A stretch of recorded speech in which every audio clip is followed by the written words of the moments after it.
Baik, Assalamualaikum warahmatullahi wabarakatuh. Alhamdulillahirrabbilalamin.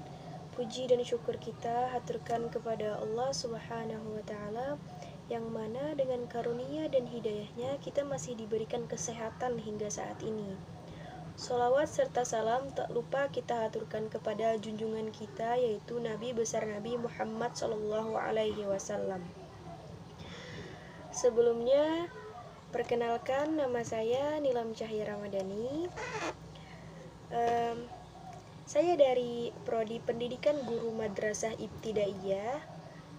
Di video kali ini saya akan mempresentasikan sebuah tugas dari dosen Pak Muhammad Sali, yaitu mata kuliah Pancasila yang berjudul Perbedaan Antara Ideologi Pancasila dengan Komunis.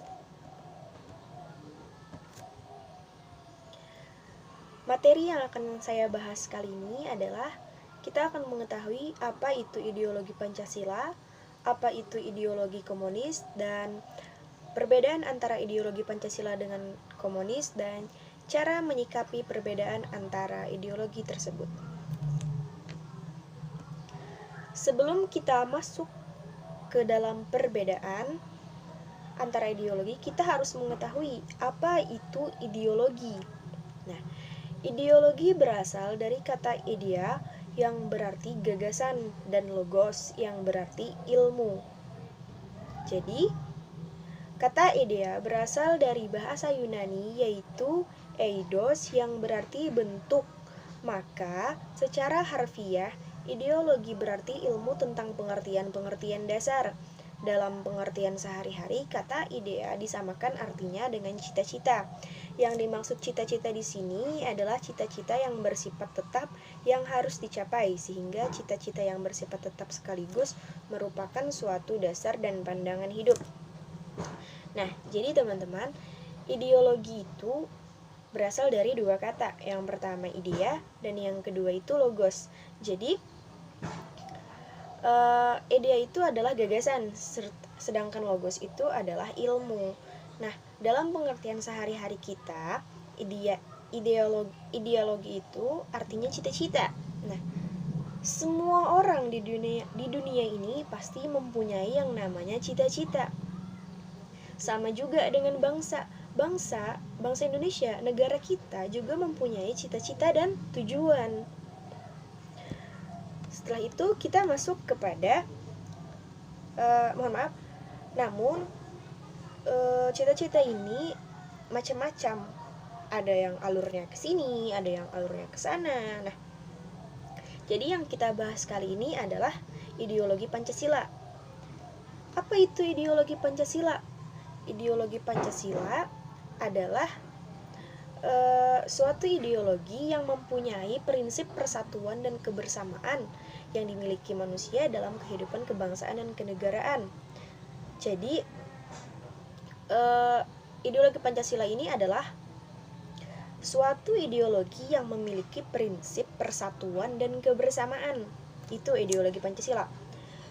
Ideologi Pancasila hanya digunakan di Indonesia karena sesuai dengan tujuan masyarakat Indonesia yang ingin mendapatkan keunggulan ideologi Pancasila, mengumpulkan nilai positif diambil dari berbagai ideologi.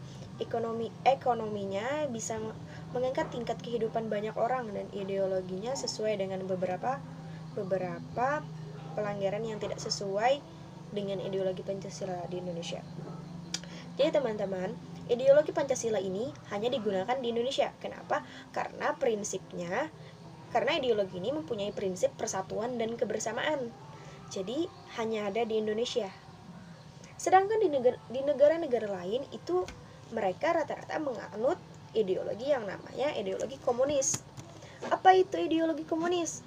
Ideologi komunis adalah suatu paham yang mendahulukan kepentingan umum di atas kepentingan pribadi dan golongan.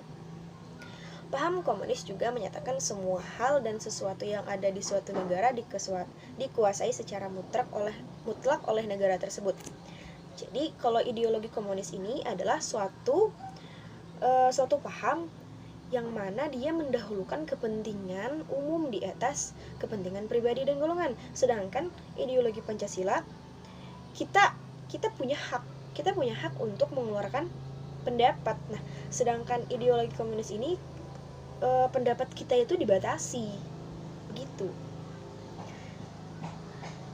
Lanjut, perbedaan antara ideologi Pancasila dengan ideologi komunis. Nah, perbedaan antara kedua ideologi ini yang kita akan bahas kali ini ada 5. Dilihat dari 5 tolak ukur. Pertama dari politik hukum, kedua dari ekonomi, ketiga dari agama, keempat dari pandangan terhadap individu dan masyarakat, dan yang kelima dari ciri khasnya. Kita masuk kepada perbedaan yang pertama, yaitu dari politik hukumnya. Nah, ideologi Pancasila, politik hukumnya, hukum untuk menjunjung tinggi keadilan dan keberadaan individu dan masyarakat. Ini maksudnya di sini adalah seperti yang saya katakan tadi, kita punya hak untuk menyampaikan pendapat kita, dan itu tidak dibatasi kalau di Indonesia, kalau untuk ideologi Pancasila. Nah, sedangkan di ideologi komunisme itu demokrasi rakyat berkuasa mutlak satu parpol hukum untuk menyelenggarakan komunis. Maksudnya itu ya seperti tadi, suatu paham yang lebih mendahulukan kepentingan umum daripada kepentingan pribadi atau golongan. Jadi kewenangan tersebut mutlak dimiliki oleh pemerintahan, sedangkan kepentingan pribadi serta golongan itu dinomor 2-kan, begitu. Yang kedua dari ekonominya Pancasila, peran negara ada untuk tidak terjadi monopoli dan lain-lain merugikan rakyat. Sedangkan di komunisme, peran negara dominan. Demi kolektivitas berarti demi negara, monopoli negara. Itu artinya seperti ini. Pancasila, di ideologi Pancasila, peran negara itu ada. Kenapa? Untuk tidak terjadinya monopoli yang merugikan rakyat. Jadi di ideologi Pancasila itu peran negaranya itu ada, di mana itu akan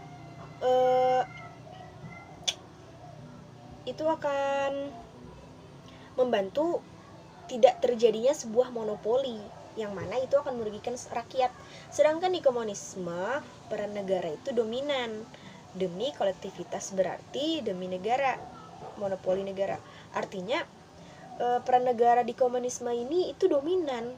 Dia lebih mementingkan kolektivitas negara, yang mana itu akan terjadinya sebuah monopoli. Nah, yang mana itu akan merugikan rakyat, kan? Jadi perbedaannya dari situ. Di Indonesia mencegah monopoli, terjadinya monopoli, sedangkan di komunisme malah dia yang menciptakan monopoli itu sendiri. Yang ketiga dari segi agama. Pancasila, bebas memilih agama agama menjiwai dalam kehidupan bermasyarakat, berbangsa, dan bernegara. Sedangkan di komunisme, agama harus dijauhkan dari masyarakat etis. Nah, di Pancasila kita tuh bebas untuk memeluk agama kita, mau itu Kristen, mau itu agama Islam, Buddha, Hindu, dan lain sebagainya. Sedangkan di ideologi komunisme itu agama harus dijauhkan dari masyarakat etis. Maksudnya itu harus ditentukan agamanya. Hak untuk kita memilih itu tidak ada, dibatasi gitu. Nah, yang keempat, pandangan terhadap individu dan masyarakat. Pancasila, individu diakui keberadaannya, hubungan individu dan masyarakat dilandasi 3S, selaras, serasi, dan seimbang. Sedangkan di komunisme, individu tidak penting, masyarakat tidak penting, kolektivitas yang dibentuk negara lebih penting. Sudah jelas kan ini? Di Indonesia, maksudnya di ideologi Pancasila, individu itu diakui keberadaannya, hubungan individu dan masyarakat itu dilandasi oleh 3S, selaras, serasi, dan seimbang. Sedangkan di komunis itu individu itu tidak penting, masyarakat itu tidak penting, malahan kolektivitas yang dibentuk negara itu yang lebih penting. Nah, yang kelima yaitu ciri khas. Ideologi Pancasila, demokrasi Pancasila bebas memilih agama, contohnya ya. Sedangkan di komunisme, ateisme, dogmatis, otoriter, ingkar HAM. Sudah kita bisa pahami kan? Ideologi Pancasila, kita tuh bebas berdemokrasi, bebas memilih, bebas berpendapat. Sedangkan di komunisme itu kita dibatasi. Apapun yang mau kita lakukan itu ya dibatasi oleh pemerintah, di mana dari pandangan terhadap individu di masyarakat tadi, individu itu tidak penting di mana? Di ideologi komunisme. Tapi teman-teman, saya juga ada menyimpulkan cara kita menyikapi perbedaan ideologi tersebut. Itu tadi kan jelas sekali kan perbedaannya. Nah, yang pertama, dalam menyikapi perbedaan mengenai konsep ideologi, kita harus memahami unsur-unsur ideologi dulu. Nah, di mana unsur-unsur ini ada terbagi menjadi 3. Yang pertama, unsur keyakinan, yang kedua, unsur mitos, dan yang ketiga, unsur loyalitas. Nah, masuk kepada unsur keyakinan. Unsur keyakinan artinya bahwasanya setiap ideologi itu selalu memuat konsep-konsep dasar yang menggambarkan seperangkat keyakinan yang diorientasikan kepada tingkah laku para pendukungnya untuk mencapai suatu tujuan yang dicita-citakan. Yang kedua, unsur mitos. Nah, unsur mitos bahwasanya setiap ideologi selalu memitoskan suatu ajaran dari seseorang atau suatu badan sebagai kesatuan. Secara fundamental, mengajarkan suatu cara bagaimana satu hal yang ideal itu pasti akan dapat dicapai. Nah, yang ketiga, unsur loyalitas. Setiap ideologi selalu menuntut adanya loyalitas serta keterlibatan optimal secara pendukungnya. Untuk mendapatkan derajat penerimaan optimal dalam ideologi terkandung juga adanya sub-unsur yaitu rasional, penghayatan, dan susila. Jadi tadi kan banyak kan perbedaan antara ideologi Pancasila dengan ideologi komunis. Jadi supaya kita dapat menyikapi dan menerima ideologi itu ada, kita harus mengetahui 3 unsur. Yang pertama, unsur keyakinan, di mana kita yakin bahwa seperangkat keyakinan yang diorientasikan kepada tingkah laku para pendukungnya. Jadi itu tergantung tujuan dan cita-cita mereka. Maksudnya begini, kita saja dengan teman kita pasti berbeda pendapat. Saya misalnya dengan si B, si A itu beda-beda pendapatnya. Tujuan saya begini, tujuan dia begini. Tapi arahnya itu ya demi kebaikan saya, demi kebaikan dia, demi kebaikan kami. Jadi begitu, setiap ideologi itu, setiap cita-cita itu mempunyai tujuan untuk diri sendiri, untuk maksudnya mempunyai tujuan untuk keberhasilan, kenyamanan. Tetapi cara jalan mereka itu yang berbeda-beda, begitu. Nah, yang kedua, unsur mitos. Bahwasanya setiap ideologi selalu memitoskan suatu ajaran dari seseorang.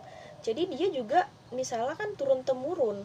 Kita tidak bisa mengubah sebuah keyakinan orang atau mitos seseorang karena mungkin dia sudah percaya, sudah yakin dengan itu. Jadi tugas kita adalah menghargai. Nah, yang 3 itu unsur loyalitas. Setiap ideologi selalu menuntut adanya loyalitas, tentu, karena itu penting. Jadi dari ketiga unsur ini, kalau kita sudah menerapkan dalam kehidupan kita sehari-hari, insya Allah kita akan timbul yang namanya rasa empati, simpati, dan rasa menghargai itu pasti ada, gitu. Jadi masuk ke kesimpulan, ideologi merupakan suatu gagasan, pemikiran, cita-cita, atau pandangan suatu bangsa yang dijadikan sebagai pedoman dalam berbangsa dan bernegara. Ideologi muncul karena adanya suatu falsafah yang dianut dari para filosofis, sehingga dengan adanya suatu falsafah yang berbeda itu akan muncul perbedaan-perbedaan ideologi. Sebagian besar ideologi yang dianut oleh negara diantaranya komunisme dan Pancasila. Dalam menyikapi perbedaan tersebut, kita perlu memahami terlebih dahulu tentang konsep ideologi itu sendiri. Dengan demikian, kita dapat menyikapi perbedaan tersebut tanpa harus menimbulkan peperangan. Pancasila sebagai ideologi bangsa menunjukkan adanya keseimbangan ide dan gagasan, serta tidak bersifat absolut dalam memandang manusia dalam kehidupan bernegara, sedangkan komunisme lebih bersifat mutlak atau totaliter, sehingga ideologi yang tepat dan sesuai dengan kehidupan bangsa Indonesia adalah Pancasila, karena Pancasila diangkat dari nilai-nilai adat istiadat kebudayaan serta nilai religius yang terdapat dalam pandangan hidup bermasyarakat Indonesia. Jadi, kenapa kita menganut ideologi Pancasila? Karena itu sesuai dengan nilai-nilai adat istiadat kita sendiri. Kalau misalnya nih kita menganut ideologi komunisme, saya rasa akan banyak terjadi penyimpangan di Indonesia ini. Sedangkan kita menganut ideologi Pancasila saja sudah banyak penyimpangan kan? Apalagi kita menganut ideologi komunisme. Sebenarnya ada satu ideologi juga yang bernama ideologi liberalisme. Nah, karena saya mengikuti sebuah tugas, yang mana dalam tugas tersebut saya disuruh menjelaskan tentang perbedaan ideologi Pancasila dengan komunisme. Jadi untuk ideologi liberalisme tidak saya jelaskan dalam sini, tetapi mungkin kita semua sudah tahu apa itu ideologi Pancasila, apa itu ideologi komunisme, dan apa itu ideologi liberalisme. Saya Nilam Cahaya Ramadhani memohon maaf apabila ada penjelasan yang tidak masuk akal atau penjelasan yang salah, karena saya masih belajar, dan saya mohon kritik dan saran kalian supaya lebih menyemangati saya dalam masa-masa perkuliahan ini. Saya sekali lagi saya akhiri. Wassalamualaikum warahmatullahi wabarakatuh.